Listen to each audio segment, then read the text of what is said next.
Livro De Volta ao Lar, do Feminismo à Realidade, por Mary Pride.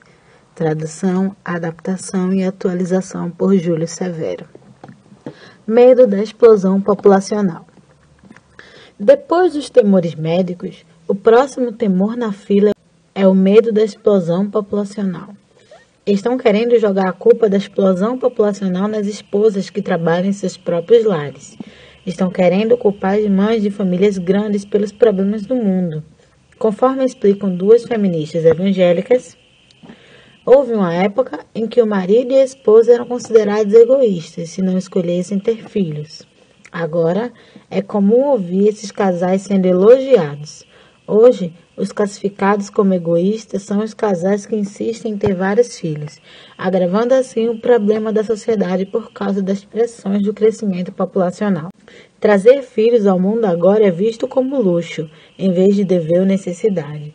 Há o temor de que em nosso planeta de recursos limitados, a chegada de muitos bebês aumentaria demais a população, o que poderia prejudicar seriamente a qualidade da vida humana. A explosão populacional é uma grande desculpa que as feministas usam para não ter filhos. Mais do que isso, é uma frase de propaganda usada para perseguir as mulheres que não estão cedendo ao estilo de vida feminista. O termo explosão populacional transforma um casal que está sacrificando o seu tempo, dinheiro e energia por amor aos filhos de pessoas egoístas que estão agravando os problemas da sociedade. Façamos uma pergunta para nós mesmas. De onde está vindo toda essa agitação com relação à explosão populacional? Está vindo da Bíblia? Não. É interessante que a Bíblia não fale nada sobre os perigos de uma explosão populacional. Aliás, a Bíblia não toma absolutamente nenhuma providência para limitar o tamanho da família, mas há passagens que ordenam que os filhos de Deus tenham filhos. Tanto antes como depois do dilúvio, Deus mandou que os casais fossem férteis e se multiplicassem e enchessem a terra. Gênesis 1, 28, 9 e 1. Deus chama esse aumento populacional de bênção. Em Êxodo 23 e 26, Deus prometeu aos israelitas que se eles fossem obedientes, nenhuma de suas mulheres sofreria aborto espontâneo e nenhum casal sofreria esterilidade. Isso também é chamado de bênção. Em Deuteronômio 28:11, Deus prometeu aos israelitas que se eles lhes obedecessem, ele lhes concederia grande aumento no número de filhos, gados e colheitas. Tenha em mente que Israel ocupa uma área muito pequena, um pouco menor do que o pequeno estado de Sergipe. Deus estava lhe prometendo uma explosão populacional numa área limitada e com recursos limitados. Contudo, Deus também avisou os israelitas que estavam se rebelando contra ele, de que, embora eles estivessem constantemente se entregando aos prazeres do sexo ilícito, o número de bebês não aumentaria, já que os filhos são uma bênção, e já que Deus está virado com esses israelitas rebeldes. O aumento da atividade sexual deles não levaria automaticamente ao aumento da população. Na era do Novo Testamento em que estamos, Deus orienta a esposa a ter filhos, a administrar suas casas e não dá ao inimigo nenhum motivo para maledicência. 1 Timóteo 5,14. Embora essa passagem seja inicialmente dirigida às viúvas, por causa da orientação de que elas devem se casar, o resto das instruções de Deus se aplica igualmente a todas as esposas jovens. Assim, em todas as eras do povo de Deus, tanto no Antigo Testamento quanto no Novo Testamento, os homens e as mulheres de fé tinham tantos filhos quanto Deus lhes dava e se alegravam em sua fertilidade quando Deus os abençoava com filhos. Entretanto, sem que os escritores da Bíblia viessem a ter conhecimento disso, hoje estamos entrando em outra era, a era da explosão populacional. Os sociólogos descobriram que a Terra agora está cheia o suficiente. Aliás, eles dizem que a Terra está cheia demais. Segundo a suposição de alguns, os cristãos tinham de obedecer aos mandamentos de Deus de serem férteis e se multiplicarem só até certo ponto.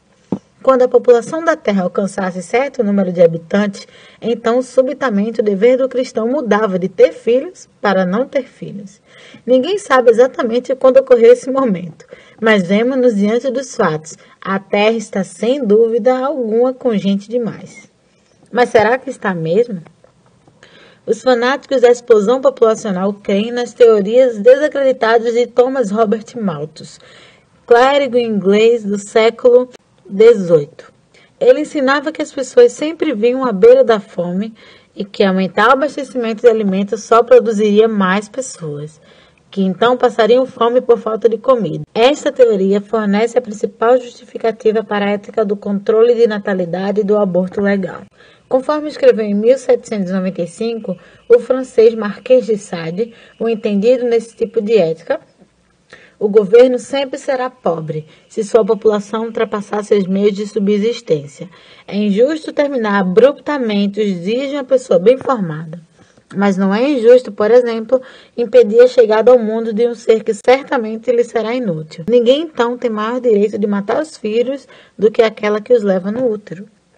Mas Kenneth Mitzner, fundador de uma entidade que defende os bebês contra o aborto legal, pergunta: alguém realmente acredita que a França estava tendo explosão populacional em 1795? Alguém realmente acredita que o Marquês de Sade, cujo nome deu origem à palavra sadismo, fez essas declarações movido por preocupações humanitárias e com o bem-estar da humanidade? O principal problema com relação às teorias de Malthus, sem levar em consideração seus objetivos egoístas e ideias a favor do aborto, é que jamais funcionaram. De acordo com a teoria malthusiana, os Estados Unidos já eram para estar destruídos pela fome. Contudo, séculos de saudável crescimento populacional nos trouxeram não desastre, mas um padrão de vida melhor. Quando é aplicada a outros países e outros séculos, a teoria malthusiana sempre falha. A história desmente. Como diz a Bíblia, uma grande população é a glória do rei, mas sem súditos o príncipe está arruinado. Provérbios 14, 28. Não é só a história que refuta a teoria idolatrada da explosão populacional. A ciência também. Há vários livros de alto nível acadêmico que desmascaram completamente as suposições que servem de base para a crise da explosão populacional. No entanto, você não precisa ficar folheando grossos livros para descobrir os fatos científicos sobre essa questão. A prova de que o aumento populacional não é uma crise e nem mesmo um problema pode ser resumida num artigo publicado na revista Intellect. Aliás, vou simplesmente transcrever esse artigo, que é intitulado A Ameaça da Explosão Populacional, uma análise dos fatos. Escrito por Jacqueline R. Kassum, professora de Economia da Universidade Estadual Humboldt, na Califórnia.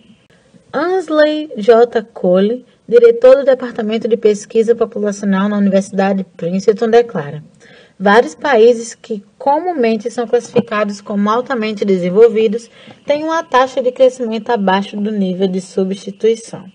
Mas, comparando com muitos outros países, tanto a densidade populacional como a taxa de crescimento são relativamente baixas no Brasil.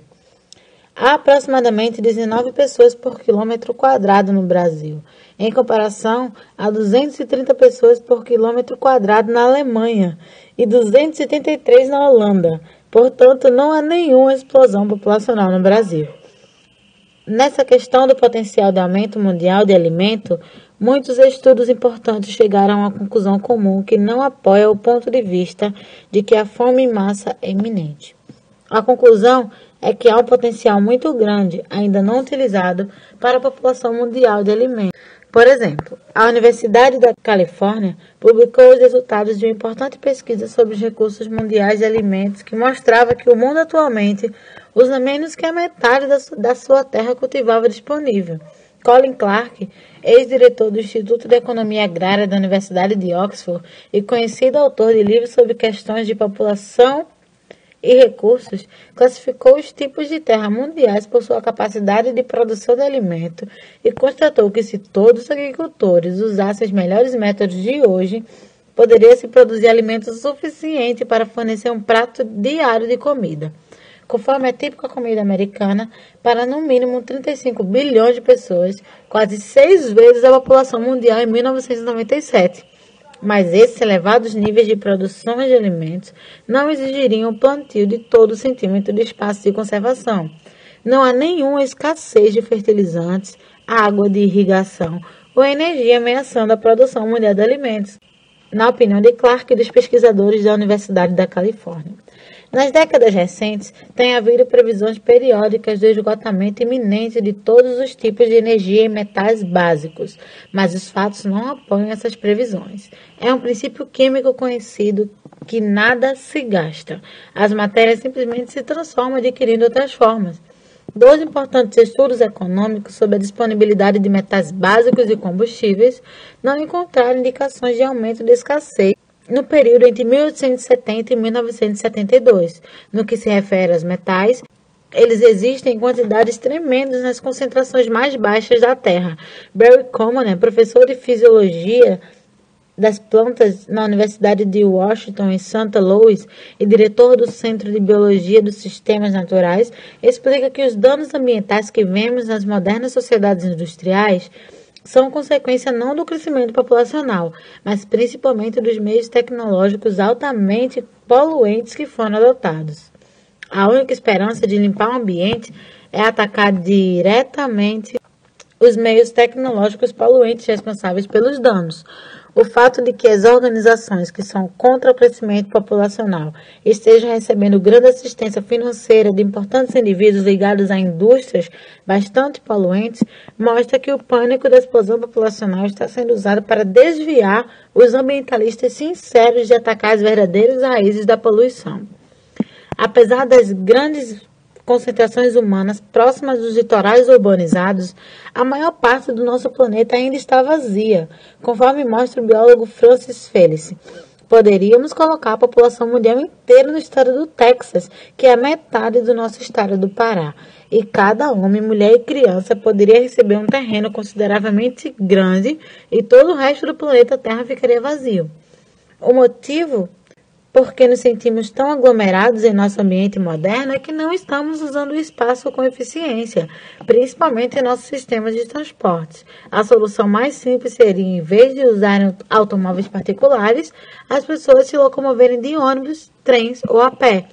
Isso reduziria o congestionamento e a poluição do ar urbano em 90%. Em conclusão, deve-se ter em atenção que os filhos não são só consumidores dos recursos sociais. Os filhos não diminuem, mas assim como os bens materiais, aumentam o bem-estar de quem os tem. E eles criam bem menos problemas ambientais do que os veículos onipresentes das tão chamadas sociedades avançadas. Portanto, a chamada crise da explosão populacional é realmente um mito e desculpa, não um fato. Não existe explosão populacional. O que existe é incredulidade. O único motivo por que muitas pessoas se tornam uma maldição para si mesmas e para os outros é que elas não creem no Senhor Jesus Cristo. Embora Deus queira que os justos se multipliquem, a vontade deles é que os maus não deixem descendentes. Salmos 37, 28b, 38. Nessa perspectiva, pode-se dizer que o planejamento familiar, principalmente a esterilização, cumpre perfeitamente o propósito de Deus para os maus. Além disso, eles próprios adoram o controle da natalidade. A palavra de Deus faz uma diferença vital entre os filhos dos justos, dos quais nunca há o suficiente, e os filhos dos maus, dos quais há sempre demais. Os filhos dos justos são abençoados. Salmos 37, 26. O homem que teme ao Senhor e tem prazer em seus mandamentos terá filhos que serão poderosos na terra. Salmos 112, 2.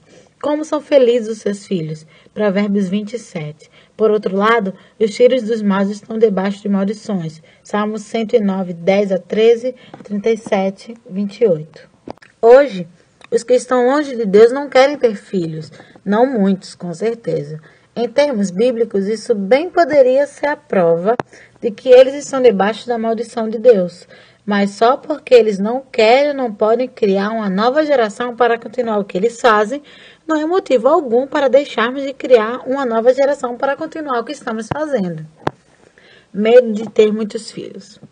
Os alarmistas da explosão populacional vêm convencendo a maioria de nós de que, sem o controle de natalidade, as pessoas se reproduzem como coelhos.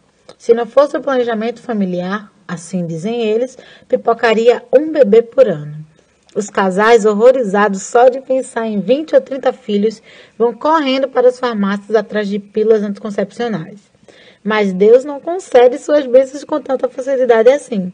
Nos tempos da Bíblia, quando ninguém usava o controle de natalidade, exceto Onã, Sara teve um só filho, Raquel teve 2, Rebeca teve 2. A esposa de Zebedeu teve só 2 filhos. Se tivesse mais, pode apostar que ele tentaria conseguir um lugar especial para eles também no reino de Deus.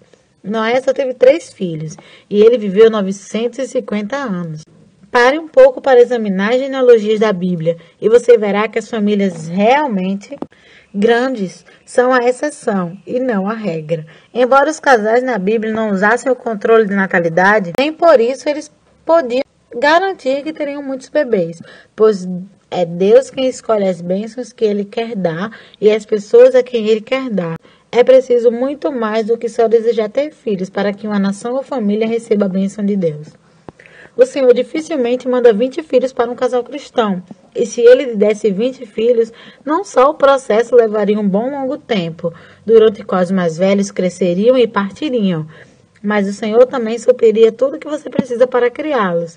Como diz minha avó húngara, o Senhor não nos dá um cordeirinho sem nos dar um pasto para alimentá-lo.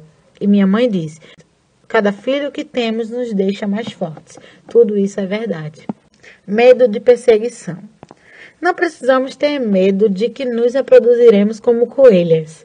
Deveríamos ter medo, isso sim, dos fanáticos da explosão populacional, pois eles estão tentando obter poder político para perseguir os pais de famílias grandes. Enquanto isso, eles estão usando todos os meios à disposição para espalhar a mensagem de que as famílias grandes são uma vergonha. Numa vizinhança que morávamos, as pessoas de algum modo não tinham se deixado infectar pela atitude anticriança de nossa época. Quando saía para andar com nossos 3 filhinhos, todos diziam, que bonitinhos. Mas há muitas vizinhanças suburbanas onde uma mãe sentiria vergonha de ser vista em público com mais que 2 filhos. Pode-se encontrar uma atitude anticriança até mesmo na ala da maternidade. Depois que a mulher dá à luz a seu 3º ou 4º filho, é prática comum em muitos hospitais as enfermeiras a incentivar a fazer uma laqueadura nas trompas antes de ela deixar o hospital com seu bebê recém-nascido. Minha amiga Leslie, que agora é mãe de 5, contou-me sua experiência no hospital cujos funcionários tinham a mesma mentalidade dos fanáticos da explosão populacional. Quando ela teve seu primeiro neném, todos sorriam e a fizeram sentir-se bem em ser mãe. Quando teve seu segundo, as enfermeiras disseram, que gracinha, agora você tem um menino e uma menina. Quando ela teve o 3º, as sobrancelhas se levantaram. Oh, você quer uma família grande. Leslie ouviu crianças chorando no andar de cima e as enfermeiras gritando para elas, calem a boca, pirralhos. Quando ela descobriu que todos os médicos na ala feminina realizavam abortos, aí deu para entender tudo. Esses sujeitos não gostam de crianças. Depois disso, ela nunca mais voltou a esse hospital. Agora ela só vai a médicos e hospitais pró-vida. O bom senso nos recomenda não aceitar um médico que realiza abortos ou um hospital que os permite. Esperar que um médico aborteiro aplique medidas heróicas para salvar a vida do seu bebê, enquanto ele rotineiramente mata centenas de outros nenéns, é loucura. Se minha amiga Leslie, que vive numa comunidade rural, relativamente isolada, sofreu perseguição por ter nenéns demais, e quanto a nós? Os alarmistas da explosão populacional estão determinados a tratar como pecado o papel das mães. O importante fanático anti-bebê propôs com toda a calma. Pode-se dizer que a reprodução exagerada, que é dar à luz mais que 4 filhos, é um crime pior do que a maioria dos crimes. Os governos precisam criar leis proibindo isso. Algumas autoridades sugerem levantar a idade mínima para o casamento, impor penalidades rigorosas para a gravidez ilegítima e aplicar a esterilização compulsória às mães após o 5º parto. É espantoso como os fanáticos da explosão populacional conseguem com muita calma falar sobre arrancar as nossas liberdades fundamentais. O motivo, conforme diz o famoso psicólogo Frederick Rechtman, é que as pessoas supérfluas, e principalmente seus pais, são considerados como as reais culpadas do problema da explosão populacional. Por isso, elas devem ser castigadas. Embora elas tenham direito de existir, as leis devem tirar delas o direito de gerar filhos. Contudo, se alguém em posição de autoridade nos diz que não temos o direito de gerar filhos, faltará muito pouco para ele nos dizer que não temos o direito de viver. O temor a Deus é o mais importante. Não vou dizer que numa época como a nossa, em que o mal é chamado de bem e o bem é chamado de mal, não seremos perseguidas por abraçar nosso papel de mãe com todo o coração. Mas como disse Jesus, regozijem-se nesse dia e saltem de alegria, porque é grande a sua recompensa nos céus. Pois assim os antepassados deles trataram os profetas. Lucas 6, 22 e 23. No entanto, não precisamos ficar andando de lá para cá, nos encolhendo de medo por causa dos alarmistas da explosão populacional, ainda que sejamos tímidas. Pelo menos não ainda. Eles falam muito, mas até agora nenhuma de suas novas e magníficas ideias foi transformada em lei. Por isso, agora é hora de aproveitar ao máximo nossa oportunidade de gerar filhos para Cristo, enquanto as leis ainda não estão nos impedindo. Não precisamos ter medo de virar mendigas ou coelhas.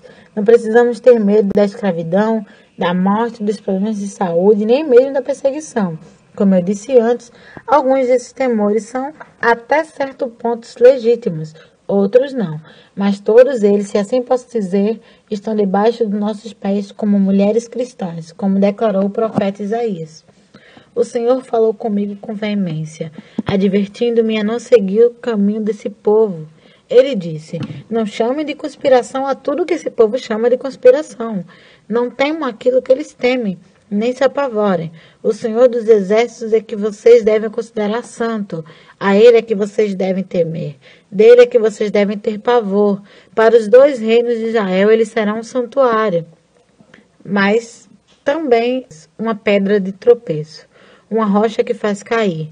E para os habitantes de Jerusalém, eles serão uma armadilha e um laço. Muitos deles tropeçarão, cairão e serão despedaçados, presos no laço e capturados. Isaías 8, do 11 ao 15. Por que vacilar com relação ao que Deus ensina? Vamos dizer com fé como Isaías, aqui estou eu com os filhos que o Senhor me deu. Isaías 8, 18. Só o Senhor é digno de nosso temor, não os vizinhos maliciosos, não os ativistas que não querem que tenhamos mais bebês, e sem dúvida nenhuma, não os bebês.